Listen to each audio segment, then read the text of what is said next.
इसके बाद है जी नेक्स्ट जो बीमारी है, ये भी रिस्पिरेटरी डिसऑर्डर ही है, दैट इज अस्थमा। ये क्या है? अस्थमा इसका नाम है। अस्थमा क्या है जी? ये एक एलर्जी है। क्या है? एलर्जी।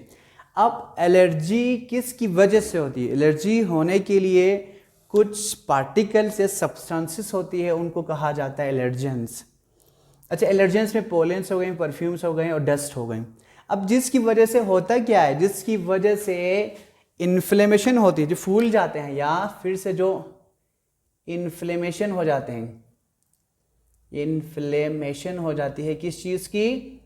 इन्फ्लेमेशन हो जाती है हमारे ब्रोंकाई की।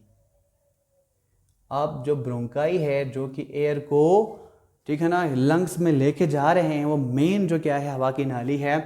अब ये इसकी जो इन्फ्लेमेशन हो तो ब्रोंकाई के जो वॉल्स है ना, वो क्या हो जाते हैं, उसकी थिकनेस है ना वो कम, उसकी डायमीटर कम हो जाती है।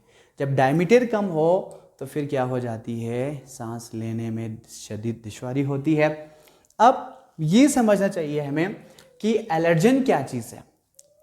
अस्थमा को काज करने वाले जो सब्सटेंसेस को एलर्जेंस कहा जाता है, जिसकी वजह से हमारे ब्रोंकाई फूल जाते हैं, फिर सांस लेने में दुश्वारी होती है, कफिंग होती है, वो हम देखते हैं यहाँ पे, ठीक है। अब एलर्जन का मतलब ऐसे सब्सटेंसेस जैसे कि पोलन ग्रेन्स, गर्द गुबार, डस्ट पार्टिकल्स, अच्छा परफ्यूम्स वगैरह हैं। अब ये ऐसे पार्टिकल है ना जो कि हमारे बॉडी के अंदर दाखिल होने के बाद हमारी जो बॉडी है इम्यून रिस्पॉन्स शो करने लगते हैं। हमारी बॉडी को लगते हैं कि ये बाहर से कोई फॉरेन पार्टिकल आए हैं जो कि हमें नुकसान पहुंचाएगा। तो इम्यून रिस्पॉन्स के नतीजे में अब कुछ अलामात जाहिर करने लगेंगे। उनमें से पहला क्या है जी? शॉर्टेज ऑफ ब्रीथ, सांस लेने में तकलीफ होगी। अच्छा, वीजिंग, ठीक है, फिर से वही बात है, सांस लेते वक्त कोई चेस्ट वाले हमारे जो पोर्शन से कोई आवाज़ निकलती है, वीजिंग होती है, कफिंग होती है जी, ये जो खांसी, इसके बाद पूरा जो सीना है ना वो टाइट हो जाता है। तो ये इसकी कुछ क्या है? सिम्टम्स है। अब इसके लिए क्या होते हैं जी? मेडिसिन होता है, या जो प्रॉपरली, ये जो कोई ख़ास इसका जो कोई ट्रीटमेंट तो नहीं होता, बाकी इसके अलावा कुछ मेडिसिन वगैरह डॉक्टर प्रिस्क्राइब करते हैं, और कुछ इन्हेलर वगैरह का ये जो डॉक्टर देते हैं। फिर वो क्या कर लेते हैं, इन्हेलर वगैरह है, मेडिसिन क्या कर लेते हैं, जो ब्रोंकाई है ना वो क्या हो गई, इसकी डायमीटर या इन्फ्लेमेशन हुआ है ना, काफ़ी इन्फ्लेमेशन हुआ है, उसको क्या कर लेते हैं, उसकी इन्फ्लेमेशन को क्या कर लेते हैं, नॉर्मल कर लेते हैं, ठीक है ना। तो उसको फिर से नॉर्मलाइज करने में इन्हेलर्स और मेडिसिन का रोल होता है। जिसके बाद लास्ट टॉपिक है ये जो दैट इज़ आल्सो लास्ट जो बीमारी है, इन्फेक्शन ऑफ लंग्स। ये जो हम कह सकते हैं, ये जो इसी से रिलेटेड एक और डिसऑर्डर है, this is called lungs cancer. क्या है जी? लंग्स कैंसर बहुत ही सीरियस इशू है। जब भी कैंसर के बारे में ये जो हमारे माइंड में इससे रिलेटेड बातें आती है, तो फिर नॉर्मल अगर ये अपने फोर्थ स्टेज पे अगर ये पहुंच जाए तो फिर ये नॉन क्योरेबल है, तो फिर प्रॉब्लम हो जाते हैं। अच्छा, तो फिर लंग्स कैंसर में होता क्या है, ठीक है ना।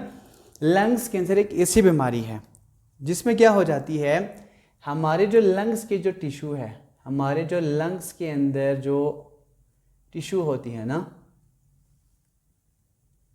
लंग्स के जो टिश्यू के अंदर क्या हो जाती है, ये जो एक ऐसा इन्फेक्शन हो जाता है,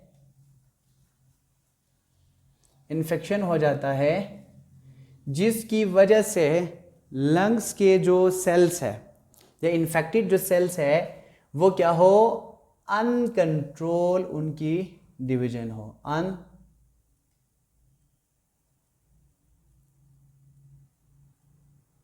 अनकंट्रोल्ड सेल डिवीजन हो, सेल डिवीजन हो, ठीक है। हमारे लंग्स के टिश्यूज में क्या होते हैं, अनकंट्रोल सेल डिवीजन हो। अब वो सेल्स क्या हो, नॉर्मली एबनॉर्मल सेल्स होते हैं, एबनॉर्मल। तो इन शॉर्टली एबनॉर्मल सेल्स की अनकंट्रोल डिवीजन को क्या कहा जाता है, लंग्स कैंसर कहा जाता है। अब एक तो नॉर्मल सेल्स भी तो वहाँ पे नहीं बने हैं, एबनॉर्मल सेल्स बने हैं। अब ये इतनी तेज़ी के साथ बने हैं, तेज़ी के साथ ये अनकंट्रोल तरीके से ये डिवाइड हो रहे हैं, ठीक है।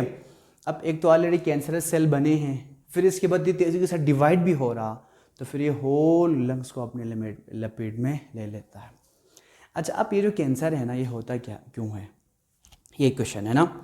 अच्छा, अब मेन जो हमारे जो लंग्स कैंसर है ना होने का जो मेन जो काज है, दैट इज अबाउट कार्सिनोजेंस। ठीक है, देखो ऐसा केमिकल है, ठीक है, जो कि किसमें होता है, हार्मफुल केमिकल है, जिसको क्या कहा जाता है, सिगरेट के अंदर ये होता है।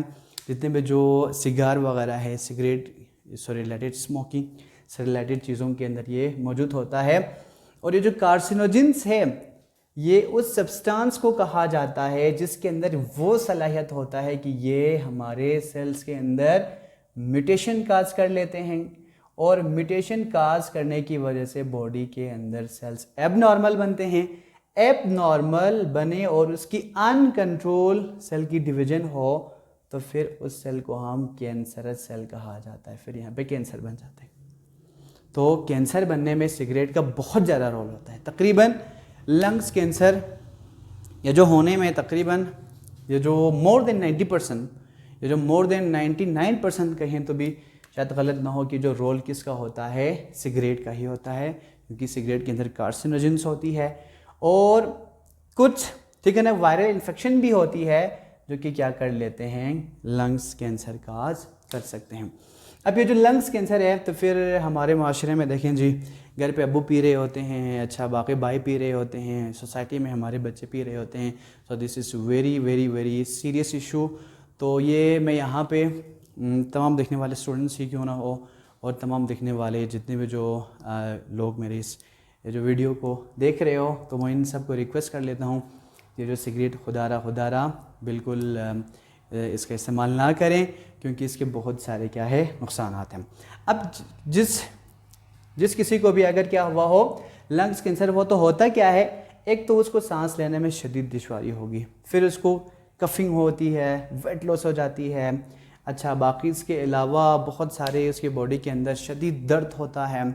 अच्छा, अब अगर ये खुदा ना खास्ता कैंसर है ना, स्टेजेस होते हैं 1 2 3 4 इसके स्टेजेस होते हैं। अच्छा, मुख्तलिफ स्टेजेस होती है, उसमें से पहले फर्स्ट 2 स्टेज पे जाके अगर पता चला, ठीक है, तो शायद may be this is curable. अच्छा, अगर 3rd 4th स्टेज पे जाके पहुंच जाए तो फिर ये इसके लिए कोई इलाज है ही नहीं है, बिल्कुल भी इलाज नहीं है। और लास्ट में इसके लिए ट्रीटमेंट हमारे पास यही है कि ट्रीटमेंट में कीमोथेरापी और रेडियोथेरापी होता है। तो thank you so much. Next एक और वीडियो में हम फिर से मिलेंगे। अल्लाह हाफिज़।